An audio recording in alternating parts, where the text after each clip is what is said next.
નમસ્કાર વિદ્યાર્થી મિત્રો, કે કોચિંગ ક્લાસીસની યુટ્યુબ ચેનલમાં તમારું હાર્દિક સ્વાગત છે. આજે ધોરણ 12 કોમર્સ એસપીસીસી જેની અંદર સીસીની અંદર આપણે નવું ચેપ્ટર એટલે કે ચેપ્ટર નંબર 3 કે જેનું ટાઇટલ છે આંતરવિભાગીય અને કર્મચારી વિષયક પત્રવ્યવહાર. આમાં પણ આપણે પત્રવ્યવહાર જ ભણવાના છે, પણ બે પ્રકારના પત્રો, એક આંતરવિભાગીય એટલે કે વિભાગની અંદર થતા પત્રો અને કર્મચારી વિષયો માટે જે પણ પત્રવ્યવહાર થાય છે એના અંગેના પત્રો આપણે ભણવાના છે. તો પહેલાં આપણને કીધું છે કે આંતરવિભાગીય પત્રવ્યવહાર શું છે, તો કે સતત પરિવર્તનશીલ અને હરીફાઈયુક્ત ધંધાકીય જગતની અંદર ધંધાની પ્રગતિ તેમજ સફળ સંચાલન માટે વ્યાપારી પેઢી કે સંસ્થાને પોતાના જુદા જુદા વિભાગો સાથે સંકળાયેલું રહેવું પડે છે. તો એક સમયની માંગ છે કે ધંધાની અંદર જે પરિવર્તન આવ્યું છે એ પરિવર્તન મુજબ કંપનીએ પોતાના જે અલગ અલગ પેઢી જે છે અથવા એની જે અલગ અલગ બ્રાન્ચ છે એના અલગ અલગ વિભાગો જે છે બધા સાથે સતત સંપર્કમાં રહેવું પડે છે. કોઓર્ડિનેશન થવું જોવું છે, જરૂરી છે. આ વિભાગો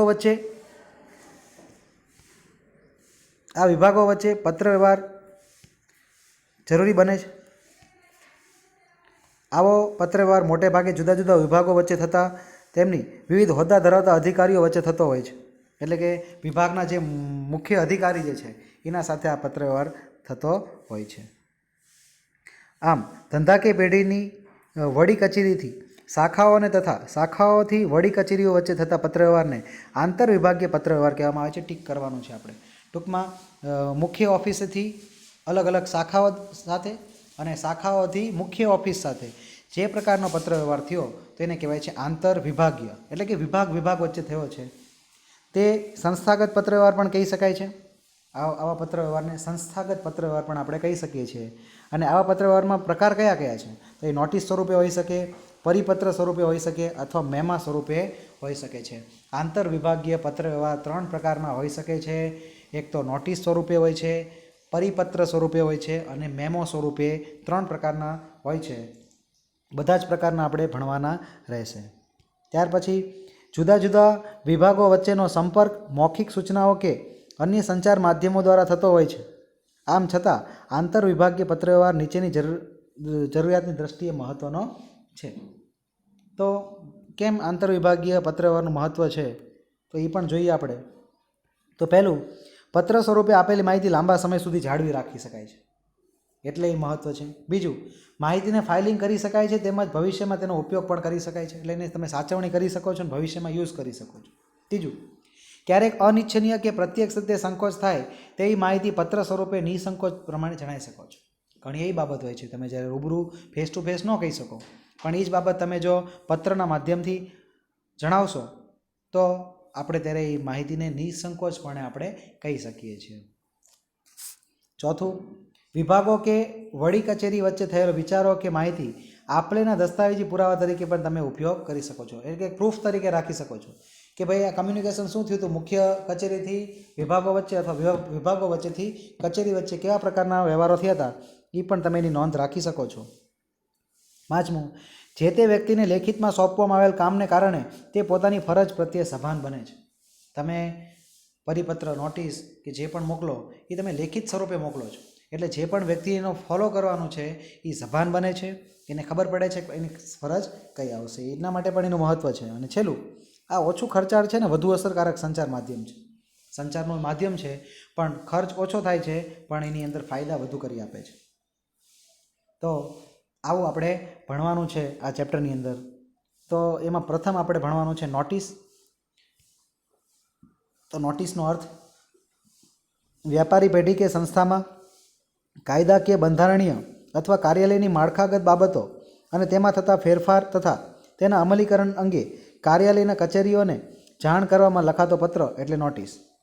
જો આની વ્યાખ્યા આપી છે નોટિસની, તો કે વેપારીઓ પેઢી હોય તો એની સંસ્થા છે, એ પોતાના નિયમોની અંદર કોઈ ફેરફાર કરે, કાયદામાં ફેરફાર કરે અથવા એની માળખાગત જે બાબતો જે છે એમાં ફેરફાર કરે, તો એ ફેરફારની જાણ અને એનું અમલીકરણ કેવી રીતે કરવાનું છે એ માટે કર્મચારીઓને જાણ કરતો જે પત્ર લખે છે એને નોટિસ કહેવામાં આવે છે. શાળા જે છે એ શાળા પોતાનો સમય બદલે છે તો પોતાના કર્મચારીઓને જણાવે કે ભાઈ શાળાનો સમય આપણે સવારે 10 વાગ્યાનો હતો એની જગ્યાએ 12 વાગ્યાનો કરી છે, તો એ પોતાના નિયમો ફેરફાર થયો તો એને આપણે નોટિસ સ્વરૂપે મોકલવાનો રહે છે, એને નોટિસ કહેવાય છે.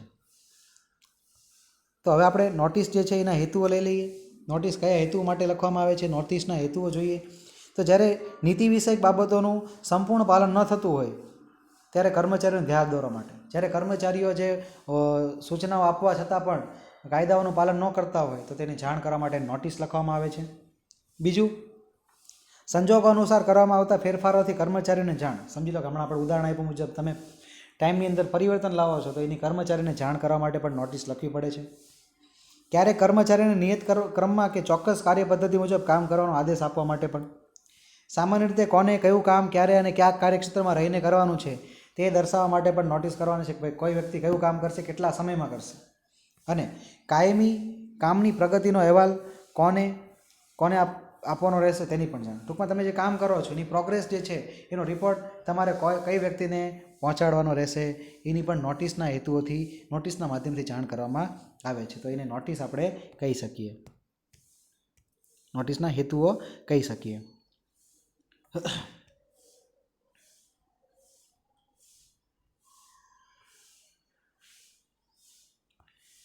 ત્યાર પછી આપણને પરિપત્ર આપ્યો છે તો એને સર્ક્યુલર લેટર તરીકે ઓળખીએ છીએ. તો પરિપત્ર પણ જોઈ લઈએ. શું છે પરિપત્ર? તો કે વ્યાપારી પેઢી કે સંસ્થાના વ્યવસ્થા તંત્રએ ઘડેલ આચારસંહિતાની માહિતીથી કર્મચારીના જૂથને વખતો વખત માહિતીગાર કરવાના અભિગમથી લખાતો પત્ર એટલે પરિપત્ર, જેને સર્ક્યુલર લેટર કહેવામાં આવે છે. પરિપત્ર વ્યવહારિક અને વહીવટી દ્રષ્ટિકોણ ધરાવે છે. ટૂંકમાં પેઢી જે છે ને પોતાના નિયમોની અંદર વારંવાર જે ફેરફાર કરે ને તો એનું અપડેટ વર્ઝન, જે પણ ફેરફાર કર્યો છે અથવા જે પણ નવા નિયમો લીધા છે, જેવા આચારસંહિતા ઘડેલી છે એની કર્મચારીઓને જાણ કરવામાં આવે તો એને પરિપત્ર સ્વરૂપ કરવામાં આવે છે. જેમ કે શાળાની અંદર શાળાઓ ક્યારે ચાલુ કરવી કોરોનાની સ્થિતિની અંદર, તો એ ગુજરાત રાજ્ય બોર્ડ જે છે ગાંધીનગર દ્વારા આખી તમામ શાળાઓને પરિપત્ર મોકલવામાં આવે અને એની જાણ એવી રીતે કરવામાં આવે. એને પરિપત્ર કહેવાય છે. એકસાથે બધા બાબતો બધી જગ્યાએ પહોંચી જાય. પરિપત્રના કાર્ય શું છે? તો કે કર્મચારીને તેમના કાર્યક્ષેત્ર અંગે માર્ગદર્શન આપવા માટે, વ્યવસ્થા તંત્રએ ઘડેલા નિર્ણયોના યોગ્ય અમલ અને કર્મચારીઓનું ધ્યાન દોરવા માટે, કે જે પણ નિયમો લેવાયા છે એ અંગે કર્મચારીઓનું ધ્યાન દોરવા માટે પરિપત્ર લખાય છે. કર્મચારીઓ પાસેથી શું અપેક્ષિત છે તેના વિશે પણ સ્પષ્ટીકરણ માટે.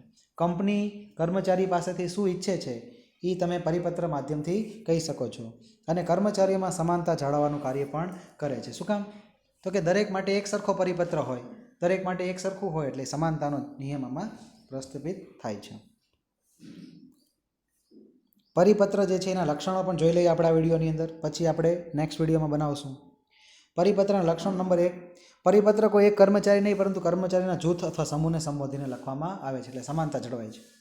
બીજું, પરિપત્રમાં જણાવવામાં આવેલ બાબતો સમૂહના બધા જ સભ્યોને એક સમાન રીતે લાગુ પડે છે, બધાને સરખી રીતે લાગુ પડે છે, કોઈ માટે અલગ અલગ હોતું નથી. ત્રીજું, પરિપત્રનું સ્વરૂપ સામાન્ય રીતે અન્ય પત્ર જેવું જ હોય છે. આમ છતાં કેટલીક વાર તેમાં સંબોધન અથવા શુભેચ્છા દર્શક સમાપન દર્શાવવામાં આવતું નથી. જો સંબોધન અને શુભેચ્છા દર્શક સમાપન પરિપત્રમાં ઘણીવાર દર્શાવવામાં આવતા નથી. પછી પરિપત્રમાં તારીખ અને સમય ખાસ મહત્વ ધરાવે છે. તો દરેક પત્રમાં હોય, દરેક પત્રની અંદર તમારે તારીખ લખવો જરૂરી હોય છે, આમાં સમય પણ દર્શાવવાનો છે.